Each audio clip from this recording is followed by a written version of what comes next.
Pare, lumabas naman tayo ngayon ng, ng Binondo ah. Yes, but still Chinese restaurant. Okay, maganda yung adventure natin kaya makinig kayo mabuti. Napalabas ko si Chairman Lau ng Binondo. Sabi niya sa ibang lugar naman pero malupit na mga Chinese food pa rin. Nandito lang to sa Century Park Hotel. At ang maganda, maraming parking dito.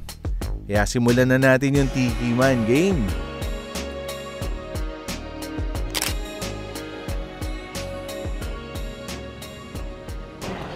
Good morning, Chairman, pare. Morning, bro. Pare, lumabas naman tayo ngayon ng, ng Binondo ah. Yes, but still Chinese restaurant. So, ito yung una naming adventure ni Chairman Lau na sabi niya marami tayong pupuntahan. Welcome to his world. Ba't ba tayo nandito, pre? Una, gusto pakilala sa iyo mga Chinese food natin. Kasi usually napapanood natin yung mga nasa Binondo, Banawe, parang paulit-ulit lang. Pero okay ito yung mga naman, lugar na laging pinupuntahan na ever since. Pare. Pero wala pang nagpapalabas. Kaya gusto rin i-share sa mga iba, ng mga taga Quezon City, na meron dito sa may pare, totoo ka area. dyan. May eksena nga dito kasi pagpasok ko kanina ng lobby, ang dami parang mga businessmen na, alam mo, parang may, dito nagmi-meeting. Dito kanina, ang dami binabati ni Chairman. So, may eksena pala dito na hindi lang meeting, pare. Sabi mo nga, pagkain. No? Excited ako. Pag mga occasion, dito Chinese New Year, end ng year ng mga Chinese New Year, mid-autumn, at saka maraming mga association na sa-celebrate dito. Kasi malaki yung function room niya. Sa likod. Kabila yun. Tapos marami siyang VIP. Try natin silipin mamaya kung pwede. Yes, sure. Pero tama ka, pare. Hindi ko alam na Century, kumbaga matunog na pangalan pala na sa pagkain, sa function. Hindi nga alam ng iba yun, ano? Yes. Kundi dahil alam sa'yo, pare. Ang dami ko natututunan sa'yo. Yes. Para maiba naman. Maiba naman, pero actually, matagal na to. Okay. Matagal na to. Chairman, Yes. ito gusto ko na itry ito. Ang tawag dito? Hakaw. Hakaw. Shrimp hakaw. Parang solid, ang bigat. Ikaw, tikman mo na rin, pre. Yes. Isasawsaw ko na to agad. Usually, sausawan niya, kalamansi toyo, chili sauce. Nag-request ako ng EXO kung type mo lang. Oo nga, umorder ka ng XO. Pero nasawsaw ko na sa Yes, chili garlic. Yung susunod na kain ko, parang may isa ka pa in-order na shrimp. Tatry ko I-try mo yung na lang. XO. Aha. Parang nung binuksan mo, dalawang shrimp agad yun nasa loob ng Yes, hakaw. Hiwalay ka agad. Tapos sinabi nila, freshly made yung dito. Sariling gawa nila kasi meron silang sariling gumagawa. Oo, Marami daw siyang mga tagaluto galing sa ibang bansa. Every morning daw, doon palang gagawin. Kumbaga hindi in-order na frozen. Kaya proud na proud sila sa fresh. dim sum nila, no? Tigman ko, pre.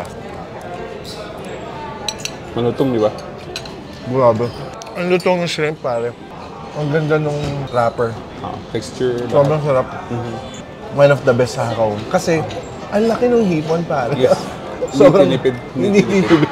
As in, solid talaga. Ito Saan naman malutong? isa, pare. Ano naman to? Fried shrimp roll. Fried shrimp, roll, pare. Bagay din, ito, ang ganda ng itsura nung in-order mo XO sauce. Sabi ni Chairman, ano nga ulit to, Chairman? EXO. Gawa sa scallop. Para napaka-solid. Pre, subukan natin tong yung fried shrimp roll. Grabe rin sa dami ng sipon to. Ang sarap. Yung XO, tama ka. Meron siyang dalang alat at saka lasa na Kakaiba. kakaiba. Kasi siyempre seafood may lansa, pero hindi sa malansa, mabango siya. Oo, ang sarap niya. Tatry ko rin sa for comparison. Aha. Tatry ko rin sa chili garlic. Pero tong roll na to, pare, ang sarap. Parang siyang malutong nakikiam yung outer niya. Ito. Sobrang dami rin ng shrimp. Sobrang panalo talaga dito. Sarap yung wrapper. Wow. Sobrang sarap. Buti din nala mo ako dito, pare. Pangalawa pa lang yung natatry ko, pero as in, super. Kanina off-cam, though hindi ko na sasabihin sa inyo kung ano yung rating ni Chairman Lau dito sa Century. Pero ang taas ng rating niya dito. Kumbaga, tinanong ko siya, bigyan mo ako ng top 5 restaurants ngayon To give you an idea, pasok to. Aha. Pasok to. Kasama. Yung kasama to. So, ganun siya kasarap. Solid, pare. Salamat. Beef rice roll naman, pare. Hatiin ko muna, parang napakalaki.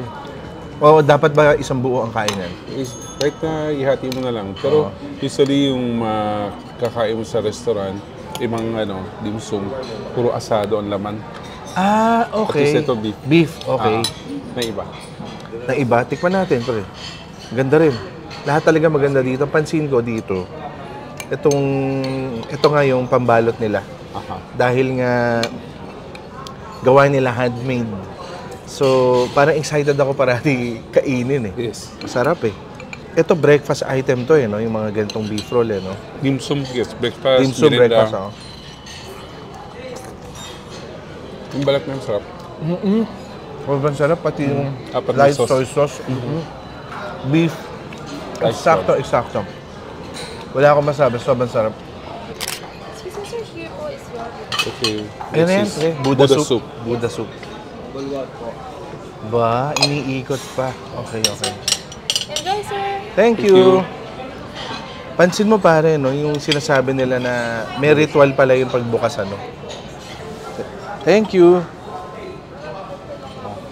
So talagang mayroong ritual pare. Yes. Yes. Kasi parang hindi nila tayo in-encourage na tayo magbukas eh, no? Aha. Parang meron, yung motion na yun, may kinalaman sa Buddha Parang soup. yung mga bumibili ng beach, no? Pag bumibili ng beach, meron silang parang inikot dun sa tasa. Hindi ko alam yan pare. May parang bating-ting na. Itong Meron parang pang, nobles. may ritual eh, no? May ritual. Pare, ano naman tong Buddha soup? Sabi mo, very special to eh. Buddha soup, ang nilalaman niya, una, shark's fin. Shark's fin, okay. Oo. Tapos meron siyang scallop. Meron siyang abalone. Oo. Sea Abalone o cucumber. abalone, ganyan. Sea cucumber. Uy, pare, may chicken feet pa. Chicken feet. Kompleto na to. Malasa, halo-halo kasi.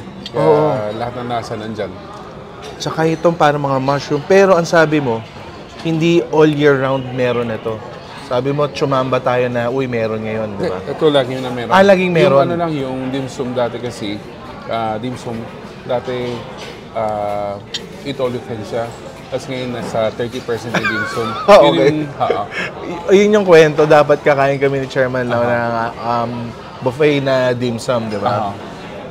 Pero malupit, yun yung mga dim sum na makakain mo. Yes. Magkano dati yun?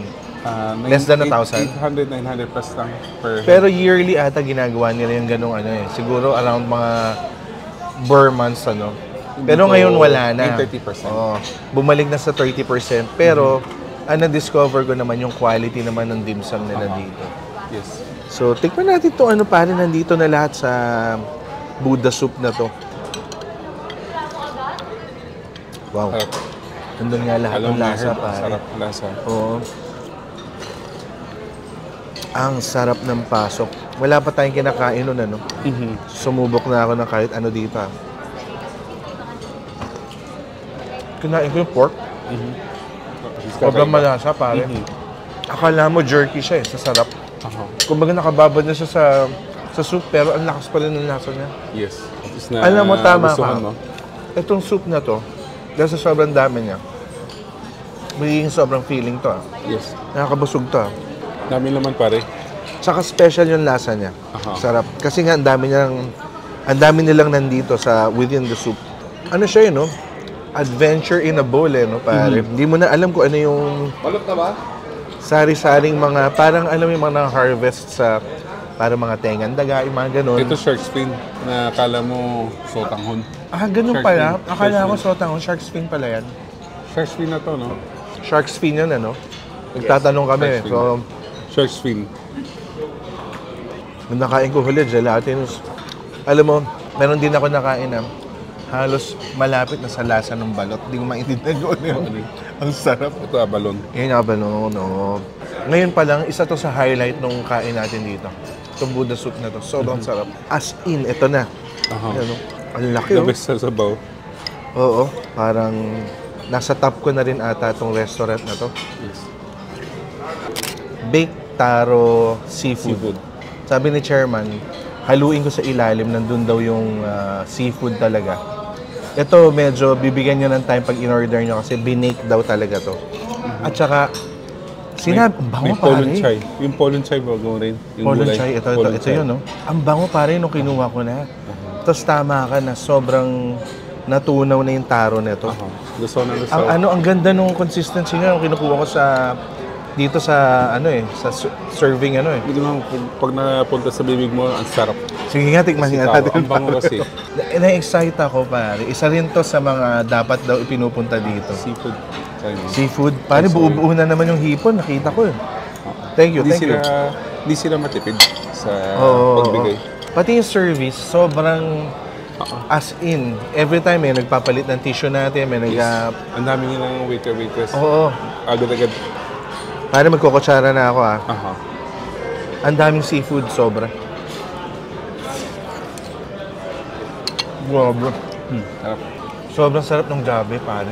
Minsan may kasama kaming Taro, gabi, kapatid diba? na Muslim. At least pwede silang kumain nito kasi walang baboy. Sarap na sarap sila kasi gulay, ang bango. Ang sarap Gusto nung nila. lasa nung seafood. Aha. Hindi ko alam kung ano yung mga seafood, pero may nakuha na naman akong napakalaking shrimp. Pero tama, ang event dito sobra is yung consistency at lasa nung baked taro. Sobrang sarap. Pati yung gulay, polon chai, malasa mo, bango ng gulay. Sige nga, polon chai. Actually, every bite, kahit ano yung makuha nung spoon ko, sobrang sarap eh. Alam mo yung polon chai? Dahil binake na siya, malapit sa akin sa utak ko, para na siyang alam mo yung kinakain sa Bicol na yung dahon. Hindi malunggay. Hindi. Ano yung sa Bicol na sikat na pagkain? laing. Oo, malamala ganun. Pero mas malinis naman yung pasok na to. Grabe tong dish na to. Hindi lahat meron nito, no? Hindi. Hindi lahat meron. Sobrang sarap nito. Tapos tinanong ko, may inalalagay pa ba dito? Yung kumbaga pairing, sausawan, sabi wala na. Wala na. Tama, ang Malasa sarap. na kasi. Pero, gusto ko lang lagyan ng Pwede. extra sauce, pare. Pwede. Maiba lang. Konting-konti lang. Pwede rin. Kasi seafood, scallop seafood din. Kaya yung lasa magbe-blend talaga. Yun nga lang, pag kinain mo siya on its own, yung pure richness, talagang sobrang rich talaga nung sarap nito. Very creamy siya. Very creamy. Creamy, oo. Pambata eh. Actually, dahil yung texture niya, pambata. Hindi mo na kailangan Pero yung lasa niya, pang matanda, pang mature na ano eh. Lunok na lang eh. Pare, Ang lambot. Hindi mo na kailangan uyain. Itong dish na to at saka yung soup na kinain natin, parang hindi ko makukuha anywhere else ata eh. Parang medyo grabe. Kumbaga, kung gusto mo talaga matikman, pumunta ka na dito eh, no? Primo, parang sarap. Yung dalawang nagustuhan ko, oo, medyo may presyo, pero grabe naman talaga yung balik nung lasa. Ito yung sinasabi nilang may katwiran. Okay pare, tikman na natin itong mga ibang dim sum. Okay pare. Ang dami mong in-order pala, beef, chicken feet. Pero ang ganda na naman itsura ng ano nila, no? Yes. Siomai. Parang imported. Yun yung sabi ko, parang kang minsan may pinapanood ka. Oh. Tapos pupunta ka pa sa ibang bansa para kainin mo na yung ulam nila kung anong pagkain. Oh. Pero lahat naman meron tayo sa... Sa totoo lang, meron naman, oh. Kasi yung habol Hahanapin mo lang kung saan eh, no? Habol mo yung lasa, tagaluto nila galing Hong Kong din. Parang nabanggit nga kanina. Kaya ganun din. Kasi parang ang comparison natin kanina, sabi mo, You travel, Hong Kong, habol mo para kumain ka lang ng good food, pagkain. Which is meron naman dito. Yung karaniwan na hindi mo napapanood sa mga iba. Kasi hindi nila nakukuha to. Ito yung mas na parang nasa ibang bansa. authentic kumbaga, pare. Chai. Try natin, pare. Ako tatry ko tong chicken feet. Ang ganda rin eh. Parang punong-puno eh. Sarap. Itong siomai, napakalaki rin. Medyo na dahil tagal natin bago no? Nawala na yung steam natin. Pero malaki rin siya, pare, no? Siguro, pare na-addict ako dito sa XO sauce na in-order mo. Oo nga, dalawa yung in-order mo.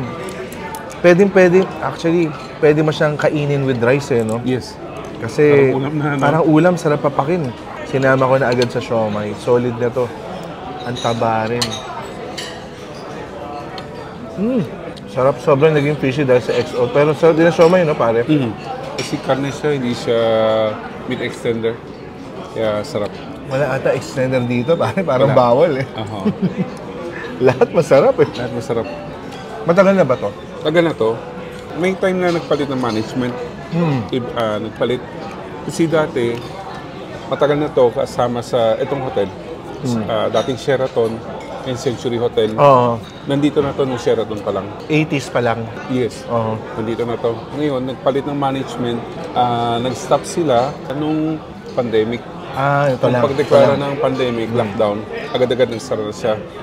Nung bumalik na normal, saka sila nagbukas ulit. Same quality rin na nakakainan mo dati. Same quality. Thank Lahat you. pareho. Kasi sa Chinese restaurant, usually yung mga induction, mga kasal, birthday, mamaya makikita mo kung paano de-decorate dito kasi lagi ginagamit sa kasal, Ito rin, birthday, oo. mga... Parang yung pinakita mo rin sa Chinatown, ganun din. Parang venue ng mga 18th birthday, kasal. Sabi mo yung mga meeting ng mga officials, di ba? Usually, labas ng ulam nila, pareho eh. Una, yung cold cuts. Tapos kung may noodles, usually puro ganun. Ganun Kaya, din ba dito? May mga cold cuts din dito? O iba naman? Ganun din. Same thing. Same thing. Pero lahat masarap. Gusto kong tikman itong Try mo na. beef. Go ahead. Kasi sabi ni chairman, kumbaga lahat nga nung meat dito, parang maganda. Masarap. Ito, kanina yung beef roll. Ito naman yung beef ball.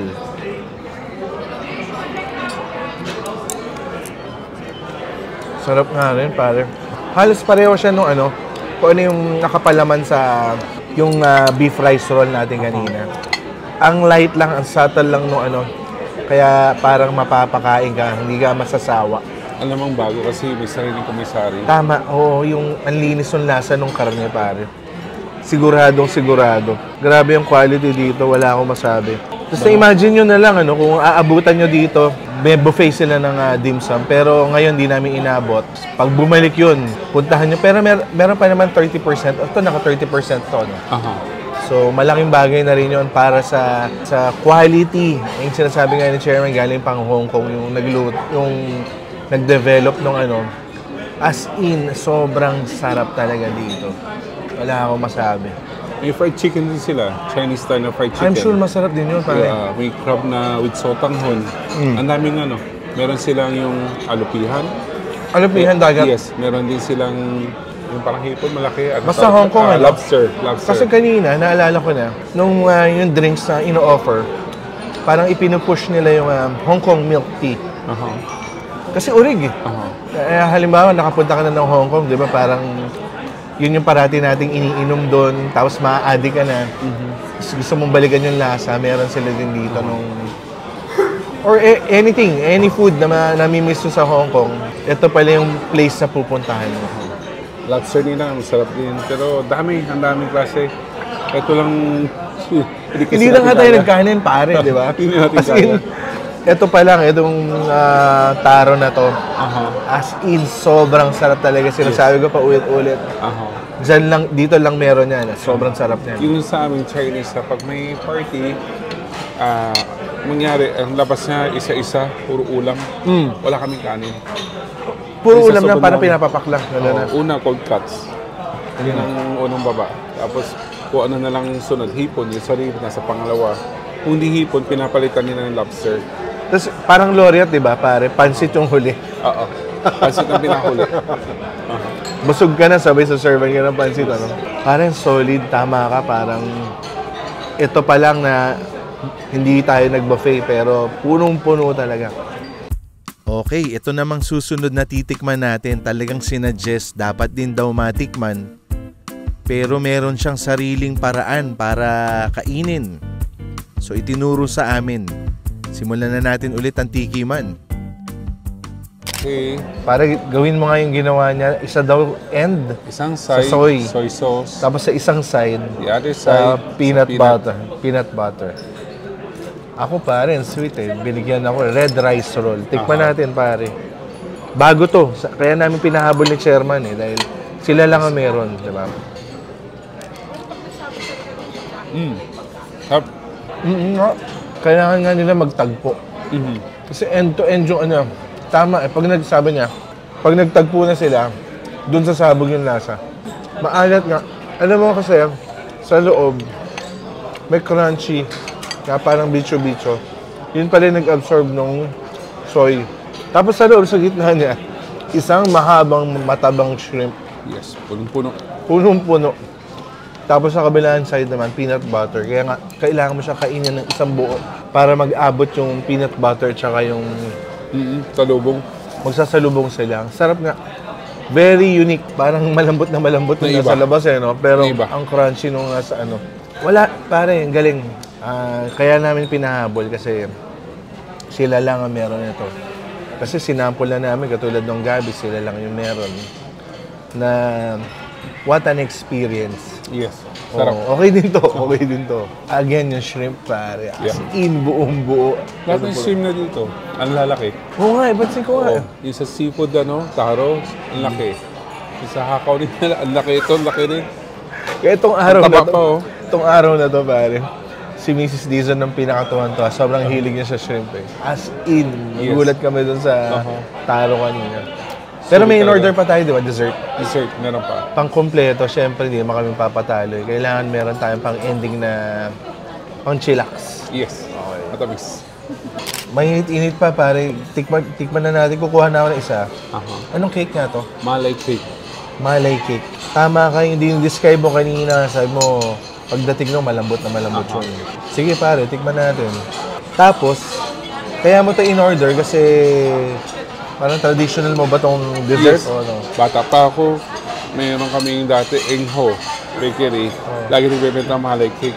Sa Chinese si, dalas kumakain mga Basic ganun. yan, basic. Yes, basic. Ngayon lang makakain na to, pre. Kung mag-isa na naman to sa mga hindi ko o-orderin kung hindi mo sinabi. Pare. Malambot siya. Alam mo, bulak lang. Sige nga. Sarap ko ilan, pare. Tsaka masarap yung lasa niya, ha? Yes. Yung dessert kasi meron din na taro, sago. Sarap din i-partner dyan. Para siyang malaman na puto na merong caramel-like flavor. Hindi siya lasang Pinoy puto. Oo. Parang mala butterscotch na yung lasa niya. Yes. Di ba? Yes, sarap. Tsaka nakakatuwa nga siya kainin ng mainit na. Kaya ito yung order ko Steaming hot, pare, di ba? Yes. Pagkakain mo, pasok yan, sarap. Tsaka, alam ko kung ba't na ito gusto. Hindi siya feeling, pare. Kahit busog ka na, dahil ma-air yung type ng bread niya, magkakasya pa. Usually, sa utak mo, pag cake, alam mo maraming icing. Ito simple lang. Cake na steam, parang gano'n, ano? Malay cake. Alam nyo, para sa akin, sobrang nasarapan talaga ako dun. Hindi ko naman alam eh. Malay ko ba? Pare, sobrang kakaiba na ito. Tikman natin, ha? Okay. Ito yung jelly na may red dates sa loob. Yung madalas nilalagay sa soup, no? Osmanthus. Ito yung, sabi ni Mrs. Ito yung bulaklak na nakikita namin nung nag-Japan kami na mabango-mabango. Tikman ko, pre. Ngayon pala ako makakatigim ng ganitong dessert. Eh. Light lang siya. Yung flavor after, dapat makain mo yung actual na flour. Pero ang lamig-lamig niya kaya... Yung lasa nila, pansin ko nasa dulo. Sa dulo. Sa dulo. Dulo lumalabas. Oo nga, no? Kasi nandun dun sa Osmanthus nga siguro yung magic. Hindi siya overpowering. Masarap lang siyang kainin na jelly. Pero ngayon ko pala matatry itong ngayon pa lang aabot sa akin yung red dates. Light talaga siya. Okay siya para hindi ka ma-overwhelm kung marami ka na nakain. Para sa kinain nating dessert ngayon, sobrang nagustuhan ko yung malay cake.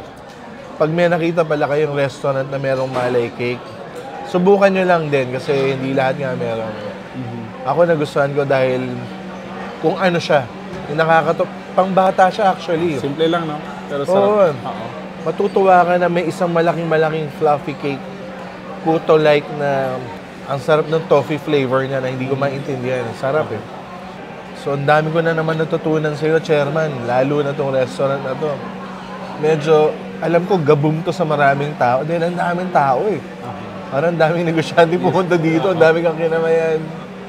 Pero, ang sabi ko nga kay chairman, sa laki ng lugar na to, kung meron kayong family gathering o kaya meron kayong balikbayan na napakahilig sa Chinese food, sobrang okay kumain dito. As in, quality talaga. Hindi nagdalawang isip si chairman. Parang, tama ka, pre. Yes. Wala akong masabi, pare. Yes. Kasi ganun din, kaya sinabi ko kanina, mag-abroad ka, napapan mo sa abroad, sadya mo travel para kumain. Gagastos ka pa, di ba? Oo, gagastos ka pa. Punta ka na lang dito. Dito ka na lang. Ganun din naman, yung taga-luto nila, taga-Hong Kong din. Oo. Dito, taga-Hong Kong din. Kumbaga nag-hire sila. Hindi, tsaka pare, yung talagang nagpaangat yung quality ng ingredients. Aha. As in, pati service Yes, yes. Walang time na hindi puno yung teacup namin eh. Talaga naka-standby sila. Yung nga. Nagpo-pour in sila ng yung tubig kung gusto mo ng tubig. Sila yung nagbubukas ng mga soup natin. As in, talagang service talaga. Ibang klase. Yes. Thank you sa experience niya. Saan tayo next? Meron pa. South lahat. Abangan nyo. Yun.